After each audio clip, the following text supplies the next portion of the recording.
Hello everyone. आज हम बात करेंगे ज़्यादा मासिक धर्म का, मेंसेस का ज़्यादा मात्रा में आना, माहवारी ज़्यादा आने की समस्या, जो कि एक बहुत ही कॉमन समस्या है।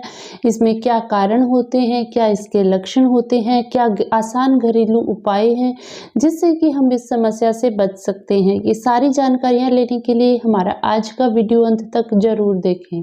हम और भी हेल्थ और आयुर्वेद संबंधी वीडियोस बनाते हैं। अगर आप अपने स्वास्थ्य को लेकर जागरूक हैं और सही जानकारियां चाहते हैं तो कृपया हमारे चैनल को नीचे दिए सब्सक्राइब बटन और साथ लगी बेल आइकन को प्रेस करके हमारे आने वाले वीडियोस के लिए जरूर सब्सक्राइब कर लें। महिलाओं के अंदर देखा जाता है 21 से लेके 35 दिन के बीच में अगर मेंसेज आते हैं तो वो नॉर्मल मेंस्ट्रुअल साइकिल माना जाता है। कई महिलाओं में देखा जाता है ब्लीडिंग ज़्यादा होती है, कईयों को शुरू से ही ज़्यादा ब्लीडिंग होती है।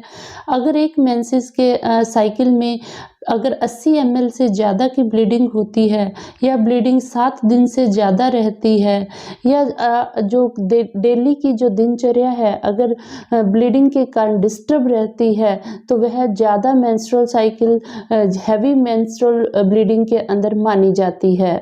जिन महिलाओं को माहवारी ज़्यादा आती है, ज़्यादा मासिक धर्म आता है, उनको कई बार थक्के खून के क्लॉट्स आते हैं या कई बार देखा जाता है कि बार बार उनको हर 2 घंटे में पैड चेंज करना पड़ता है या जो भी वो उनका जो नॉर्मल दिनचर्या है वो उससे डिस्टर्ब रहती है तो वो हैवी मेंस्ट्रुअल पीरियड माना जाता है। हैवी ब्लीडिंग के कारण बहुत दिक्कत आती है, बार बार चक्कर आते हैं, खून की कमी हो जाती है, महिलाओं को हर समय थकान रहती है और ये एक बहुत ही टेंशन की समस्या बन जाती है। इसके बहुत सारे कारण हैं। सबसे बड़ा कारण जो है वो हार्मोनल इम्बैलेंस का होना है।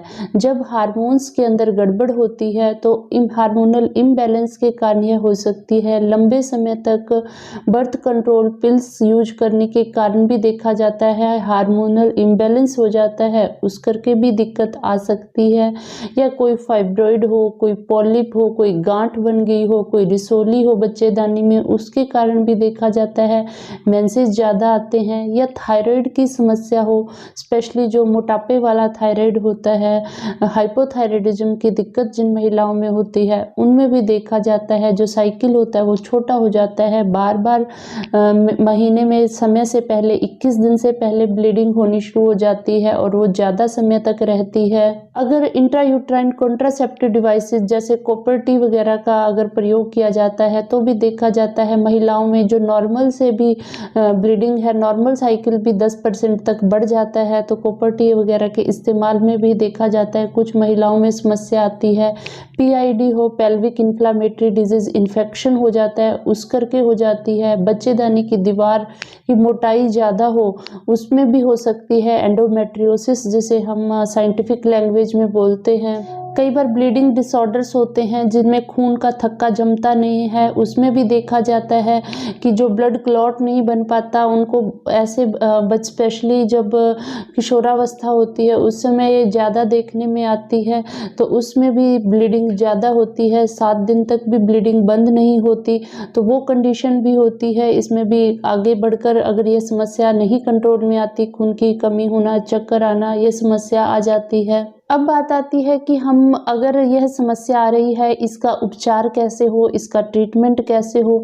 इसमें 2 तरह का उपचार होता है, एक तत्काल ब्लीडिंग को रोकने का और एक है कारण को ठीक करें जिससे कि बार बार यह समस्या ना आए। कुछ दवाएं ऐसी होती हैं जो एकदम से ब्लीडिंग हो रही है उसको रोक देती है, लेकिन अगर फाइब्रॉइड है, कोई गांठ है, रिसोली है, अगर उसका उचित उपचार ना किया जाए तो बार बार यह समस्या आती है। सबसे पहले हम बात करते हैं तत्काल अगर ब्लीडिंग हो रही है उसको रोकने के लिए क्या घरेलू उपचार कर सकते हैं। वैसे तो इसमें डॉक्टर की सलाह लेना बहुत जरूरी है क्योंकि कारण के हिसाब से ही चिकित्सा रहती है। शीशम के पत्ते इसमें बहुत कारगर होते हैं। 7 से 8 शीशम के पत्तों को आप थोड़े से पानी के साथ घोंट ले, घोटने के बाद उसमें धागा मिश्री मिलाकर अगर दिन में 1-1 चम्मच दिन में 3 बार लिया जाता है, इनकी तासीर ठंडी होती है।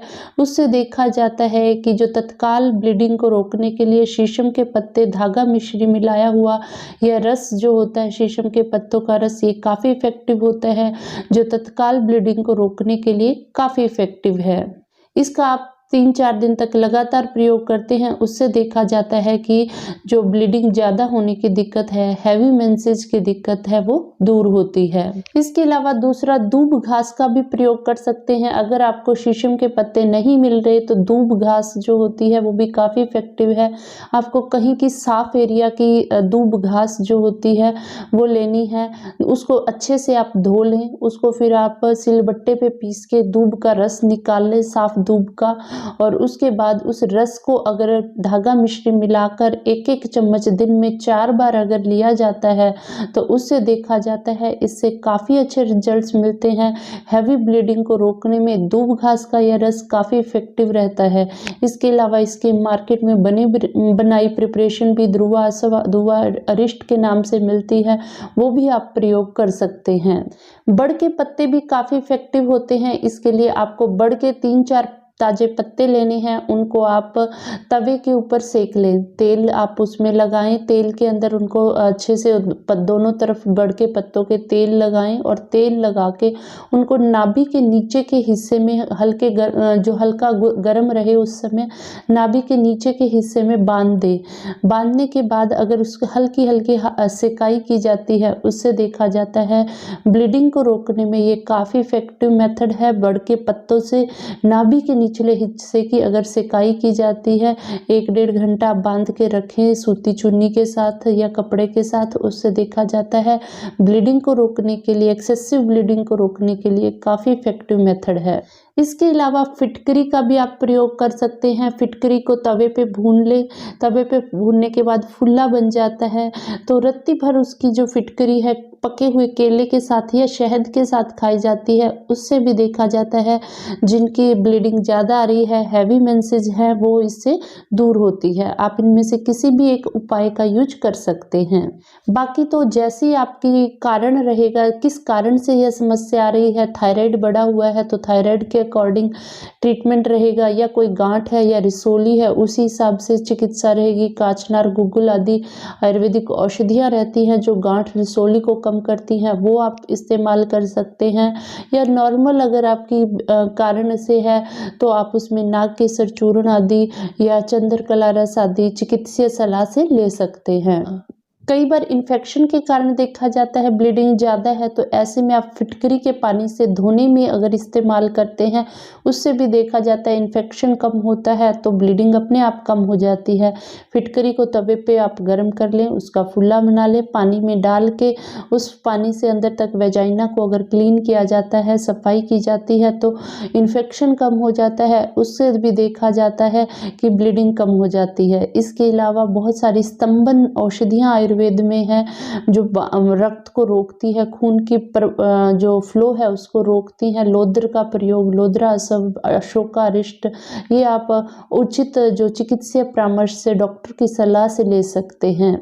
किशोरावस्था में यंग गर्ल्स में देखा जाता है कि ब्लीडिंग शुरुआत में जब मेंसेस शुरू होते हैं उस समय कई बार ज़्यादा होती है, लेकिन जैसे जैसे एज बढ़ती है हार्मोन्स जो होते हैं अपने आप बैलेंस में आना शुरू हो जाते हैं, तो इसलिए एकदम से ज़्यादा घबराने की आवश्यकता नहीं होती, तो ये धीरे धीरे अपने आप नॉर्मल होता जाता है। हाँ, अगर बहुत ज़्यादा है तो आपको डॉक्टर से विजिट जरूर कर लेनी चाहिए। उम्मीद है हमारी आज की ये स्वास्थ्य चर्चा आपको ज़रूर पसंद आई होगी। इस वीडियो को ज़्यादा से ज़्यादा लाइक और शेयर करें ताकि सब तक ये इन्फॉर्मेशन पहुंच पाए। अगर अभी तक आपने हमारा चैनल सब्सक्राइब नहीं किया है तो इसी प्रकार की और भी हेल्थ और आयुर्वेद संबंधी जानकारियों के लिए ज़रूर सब्सक्राइब कर लें। आयुर्वेद अपनाएं, स्वस्थ रहें। फिर मिलते हैं अगले वीडियो में नए हेल्थ टॉपिक के साथ। धन्यवाद।